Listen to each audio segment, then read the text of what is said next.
So where are we at? Oh no, just quickly sit on this one. Sure. There was whether it was the Anunnaki or just another type of grand resetter that we know of, is that something downgraded humanity, whether it was at the gene level or So, something. Some made us lesser than we were, and that's why some of us might choose to relax or be more evil versus being good you all the think time. something made us lesser? Yes, in Well, our genetic code. right. Well, the Bible says what degrades us is when the introduction of sin. There's also the opposite, actually. I don't remember the man's name, but he was studying evolution. And he said there's an obvious jump in evolution. Like you have like monkeys, monkeys, monkeys, and then there's a missing link. Like Yes, we missing became, link. like almost like someone took us and enhanced us. Hmm. Um, and so that's also something to consider. That because think about why is there such a huge difference between a man and all the rest of the animals? You think that's natural? Because if that was true, we'd be at least having some conversations with other animals. But we have zero. There's a huge jump, and that jump, many people think, was actually engineered.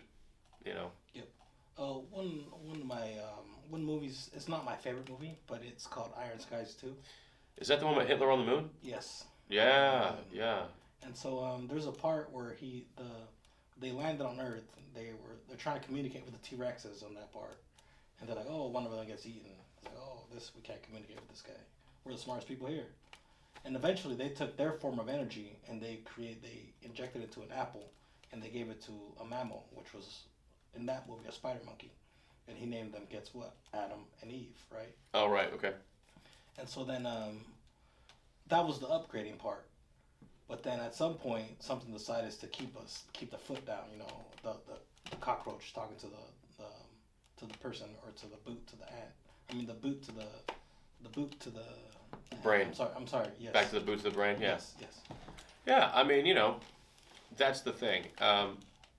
According to the Bible, the understanding is that God is actually looking out for your back. But I mean, think about it. He's a God that wants you to love your neighbor. He wants you to love your enemy. So this God at its core is a God of love, and the whole thing is that he wants nothing but the best for you. Yeah. That's the New It, Testament God.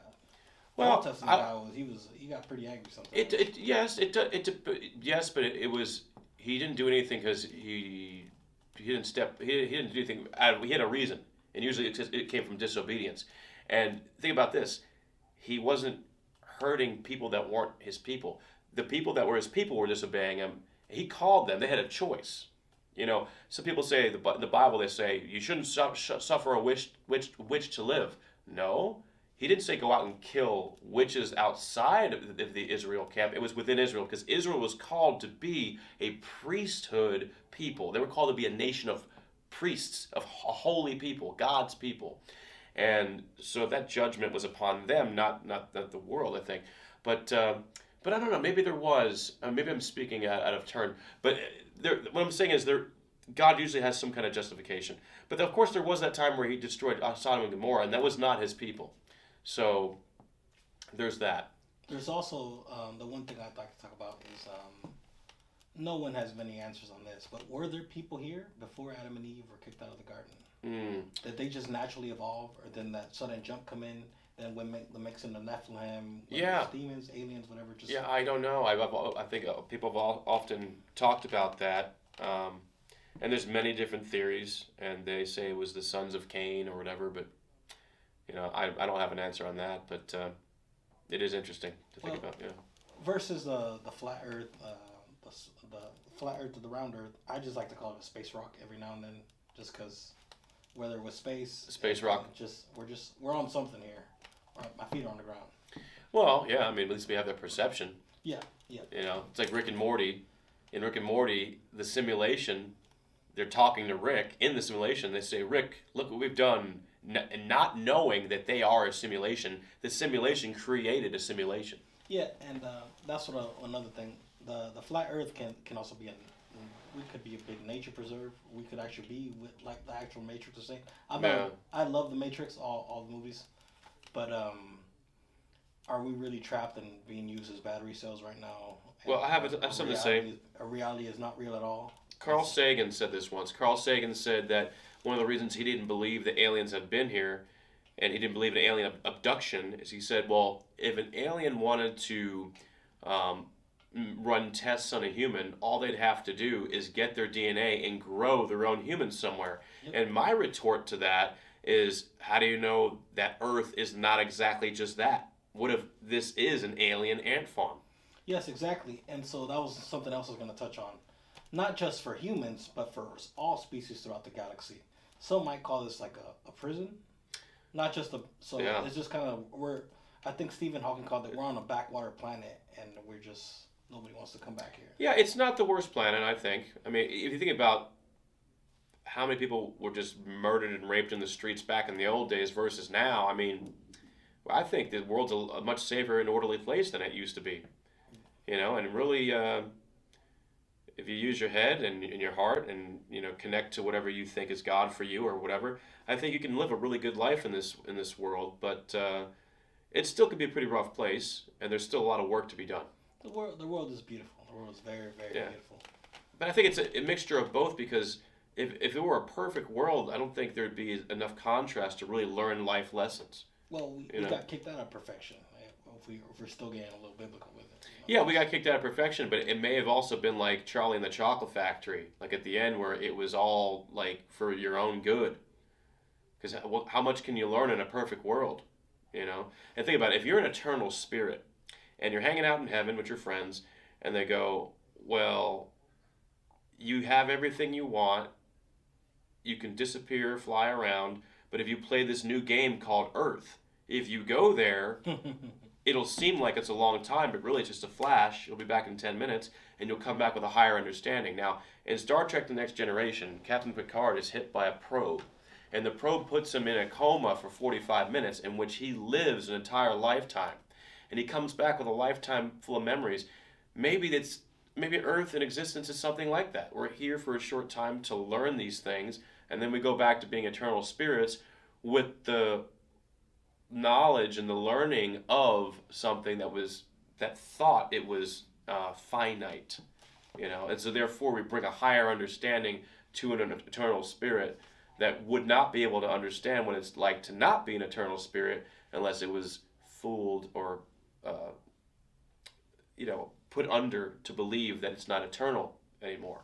I call it the ever evolving expansion of life, that we just want to keep learning and keep learning. We already know everything, but if we're going back to the spiritual journey, hey, come take a trip on Earth. We could be relearning it all just for the pleasure of relearning it all. Yes. Yes. It's like why you're reading the same book again, or it's like restarting so you could play the game again. Yep. But it's like when you watch a movie you haven't seen in 20 years, you're like, I know I'm going to like this movie, but I don't remember the movie. And that could be almost what life is, where maybe... You can come back as different people, too. And I was going to say, which is kind of hard nowadays because we're passing through portals because of the Hadron Collider. People are remembering different movies. Anything could be happening. Somebody could be hacking the whole mainframe and just maybe God or whatever set up a certain thing, and you never know who's tampering with it. Yep. And the world is tampered with, and because so many people are just happy being regular people, that these evil people in high places are like, well, we're controlling everything. We have the money, we have the genetics, we have the family power, and who cares about the little guy? And I think there are also rich and powerful people who are good people, but I think a lot of them are corrupt, and they're just doing whatever is going to be good for them, ultimately.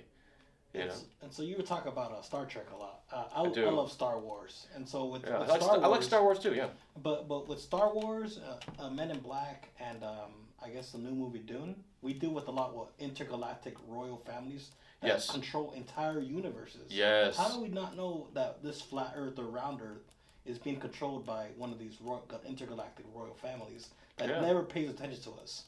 They've made so Star Wars, Star Trek. They're the big sci-fi movies. But there are all these other movies where one of them can blast a building in half, and they'll just redesign it in a push of a button. Well, I mean, it also comes back to Q. You ever heard of Q? Not QAnon, but Q in the series Star Trek. He's a god, and he on his planet he's a god. or in the universe. He's On his planet, he's a god. They don't have a planet; they have a continuum. They have a continuum. They live in a dimension. Gotcha. And there's other Qs there, and they're all gods.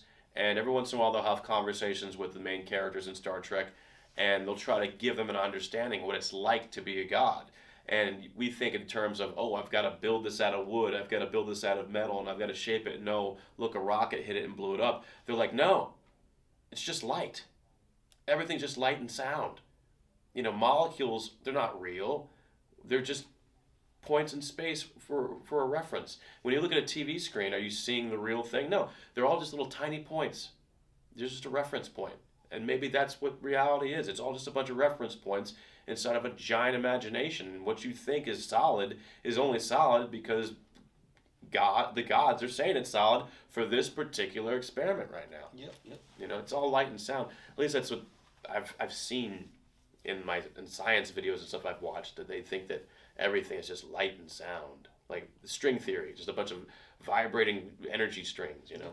Tiny strings that we can't see, everything interconnected like a giant. Yeah. But it's mind-blowing to even fathom these things and ponder them. I remember you saying you like pseudoscience. You know, what are I love it.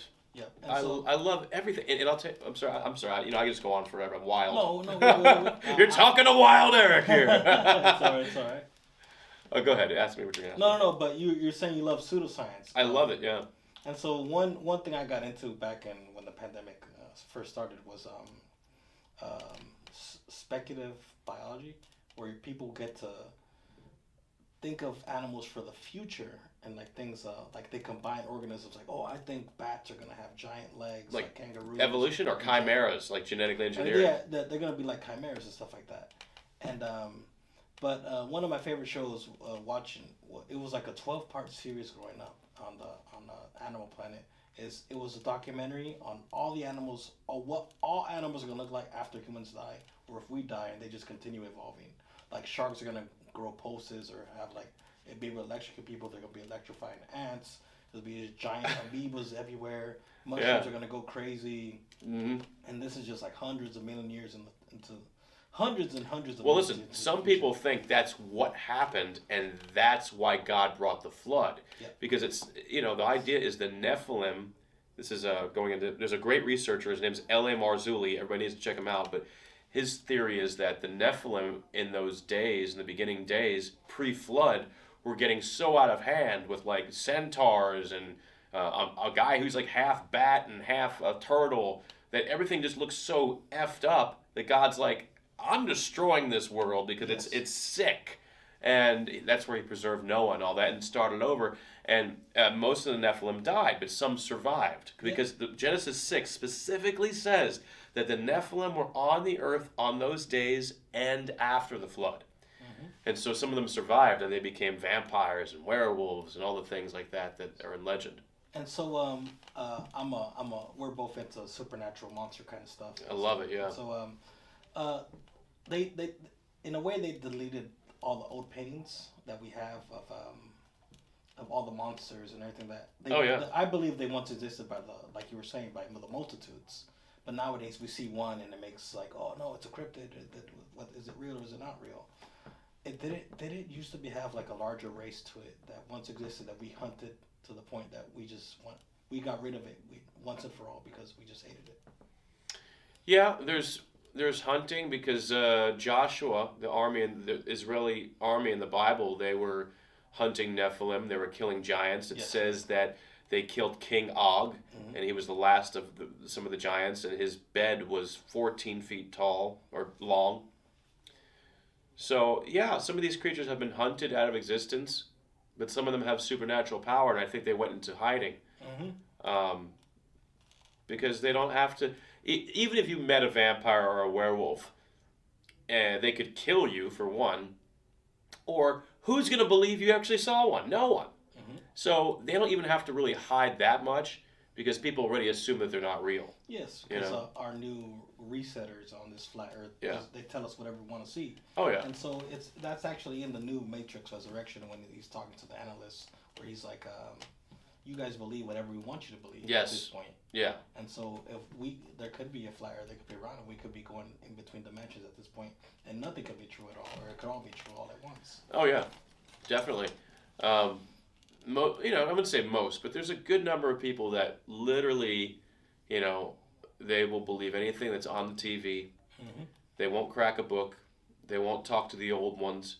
They won't talk to the older Indians and different cultures. You know, and it's because they don't really most people just don't have the interest or the time, because it's so interesting just being in a family, or falling in love, or just eating the best foods, or watching the greatest shows. That's so entertaining. People are like, well, why would I want to go do work?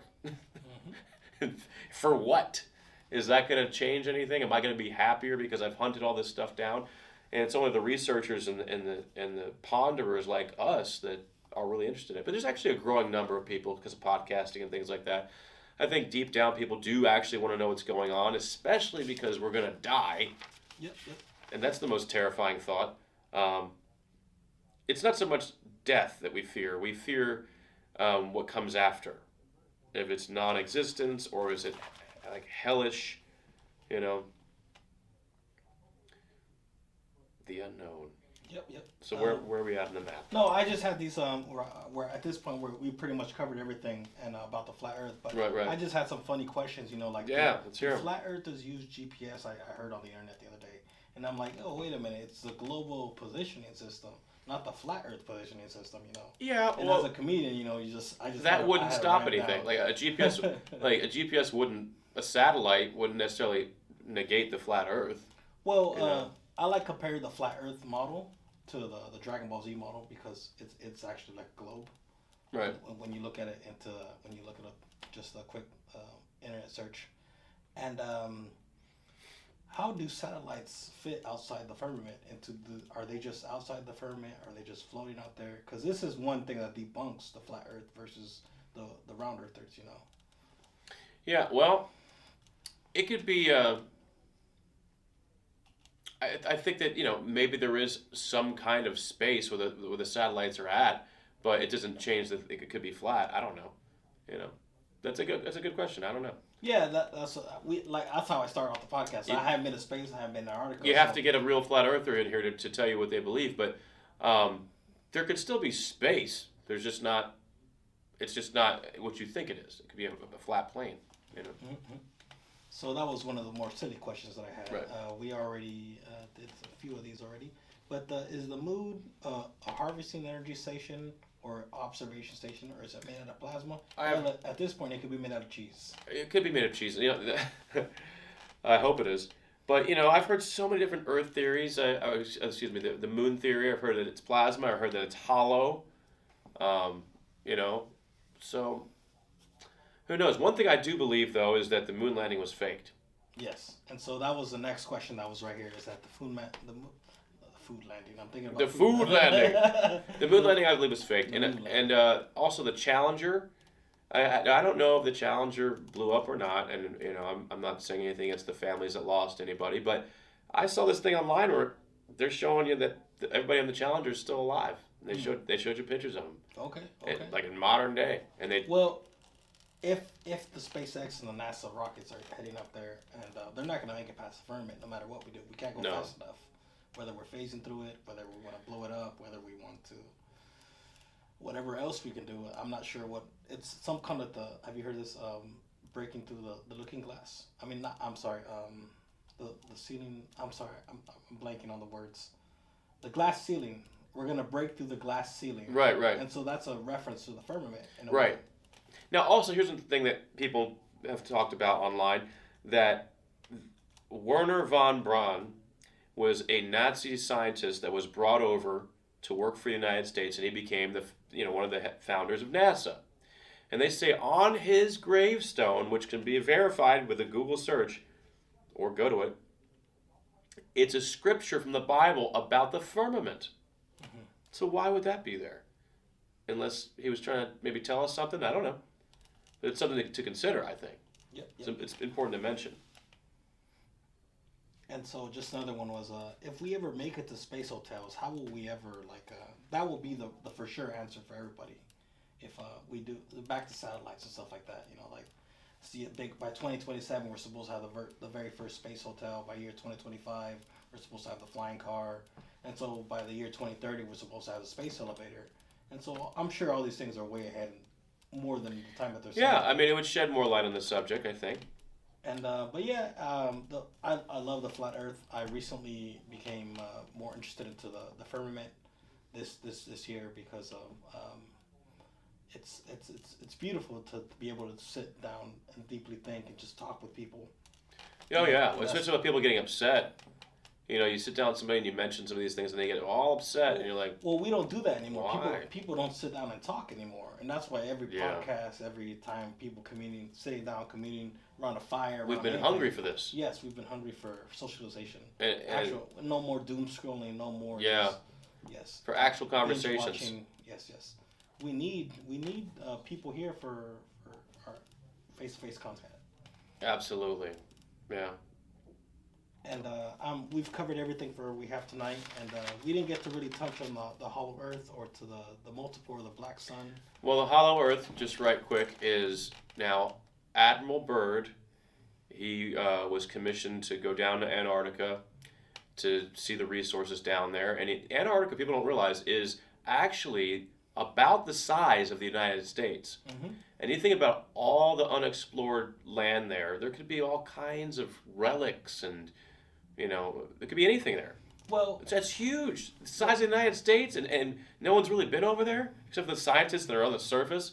But no one's combed the ice, and there could be a UFO under there, a whole civilization. We don't know. Anything we could be hiding over there. so that brings me back to like Pangaea and tectonic plates. How does that work with the flat Earth? Are there tectonic plates still, and are there still with the Pangaea? Did the planets still one fit together? And is there a bigger puzzle piece when we break through those ice walls, or if we go to the other continents that are out Well, there's there? got to be still tectonic plates because that's not changing the science. I mean, as far as I know, that's still a thing. I mean, volcanoes. That's how it happens, right? Mm-hmm. The plates are shifting. Now, the story of Admiral Byrd, according to his supposed diary, although I have some of his books, I don't have his diary though. They say the diary is not legit, but maybe it is. I don't know. He says, or the story is that he went there, and there was the ice turned to the tropics. Like at a certain point, it's tropics, and then there was a hole, and then he flew his plane into the hole, and then this other civilization supposedly that was advanced had him dock there, and they explained that they had been there and they were a higher civilization, and then they sent him back, but there's a whole story there in the unofficial diary. But what he says, and there's an interview on YouTube you can pull up, the Admiral Byrd interview, and he talks about how Antarctica was rich in resources and we could be exploring there and everything. And then you didn't hear anything else about it after that. I think maybe the governments of the world, because if you look up, this is true, the governments of the world have made a pact about Antarctica that I think we are not supposed to go past a certain point or something like that. And you can go to Antarctica because I know somebody who's gone there, and Anthony Bourdain went there. But you can't go past certain points. It's not like anybody can just, I'm going to Antarctica, and you'd have to have the right gear for one. I mean, it's probably sub-zero temperatures and everything. Yes. And then there's all kinds of internet rumors what's out there, that Nazi bases, and there was supposedly pyramids out there. Pyramids, yep. And so they say the one about the pyramids that I know was the fact that all of humanity was down there. That we were once connected at one point, and Pangea, you mean? No. Like we were all one civilization in Antarctica. Then the Pangea happened. Then we split off and we got separated. Oh, okay. So we were all once Antarcticans, and then there was a Pangea shift, and then we. Well, it's in that dispersed. movie. My favorite reference to give people a visual was AVP, Alien vs Predator, the first one. Right. Where humans, the aliens, they taught us how to build. And that goes back to everything. Our great resetters, aliens, demons, whatever they are, they use us. We're just pawns in their game. We're mere mortals for what they do. Even if we do consider ourselves gods here, on our own little planet or flat Earth. I would like to make a couple quick um, points, if that's okay. Hmm? Not so much points, but I just want to bring up a couple things. Now, Jacques Vallée, who studied the alien versus the fairy folk parallel, are aliens indeed masquerading as aliens, and they're actually the fairy folk of old? Um, a lot of people, when they tap into the other side, Aleister Crowley, he tapped into the other side and he met a demon, and the demon's name was Lamb, and he drew a picture of it. And for those of you who don't know, Aleister Crowley was a wizard, you know, warlock, whatever you want to say, from back in the, I think, 40s or something. I forgot the time period it came from, but the old days. And he had seen this demon, and he drew a picture of it. You could look it up on Google, and it looks just like a gray alien. Now, gray aliens, a lot of Christians think are demonic entities. Okay? So think about it. Why does, if you're a wizard and you conjure a demon, why does it look just like a gray alien? Unless, think about it, maybe these aliens are just demons pretending, you know? Now, another thing, Graham Hancock, the great researcher who brought us Ancient Apocalypse on Netflix and talks about, a lot of fascinating things about what really happened in the old days, archaeology and so forth. But when he took ayahuasca, he ran into the gray aliens. So why is he running into these things? Why are you running into aliens when you go into a spiritual realm? Because could it be that indeed these race of fallen creatures are the very demons from the Bible that we've been warned about, or the Nephilim, which is a demon that actually is still in its fleshly body? So what I'm saying is that there's a lot of clues out there, and there's a lot of parallels if you study things. And I don't mean to shit on Freemasons or anything like that, but Freemasonry, if you study the roots, it says in the book of, what's his name now? Pike, Albert Pike, Morals and Dogma. It says that Freemasonry is rooted in the magic arts. It's why do you think a Masonic temple? Well, what do you do in a temple? It's a spiritual place. Okay, there's usually gods in a temple, and you can look on. There's a researcher. His name is Altian Childs. He takes you through the Masonic writings, and it says in there that one of their deities that they celebrate as the light bearer is Lucifer. And they believe that he's not a demon, or they believe he's an angel that bears light. Also, they say that the G in the Masonic symbol actually relates back to Gilgamesh, the ultimate architect. But Gilgamesh was a Nephilim. So it all goes back. There's also a great book called The Genesis 6 Conspiracy, written by Gary Wayne. And he explains how all of this stuff, all the secret societies, all link back to the Nephilim. And how, back to the Tower of Babel, also a great researcher to look up is Trey Smith. And Trey Smith is a great teacher, and he shows you how after Noah, after the flood, Noah had some sons, and one son was evil. And I can't remember the name of the evil son, but it tells you in the story if you read the Bible. Cain and Abel? No. Cain and Abel was that's pre Noah. You have Adam and Eve. You have all that they birthed, and then you have the reset, the flood, and then after the flood, Noah survives, and then during the reset, what? No. Abraham is after Noah. Okay, so anyways, as far as I remember, the order goes Adam and Eve, then all of their race and everything, and then crap goes haywire, and then you have the flood comes in, then you have Noah, and then you have the world is reborn, and then later comes Abraham. Abraham is called by God to be the father of the faith of God. Okay, and Israel is actually the grandson of Abraham. Okay, his name used to be Jacob. But anyway, getting back to things, how it all comes together. Where was I now? Lost my train of thought when he interrupted me. But okay, back to the Freemasons.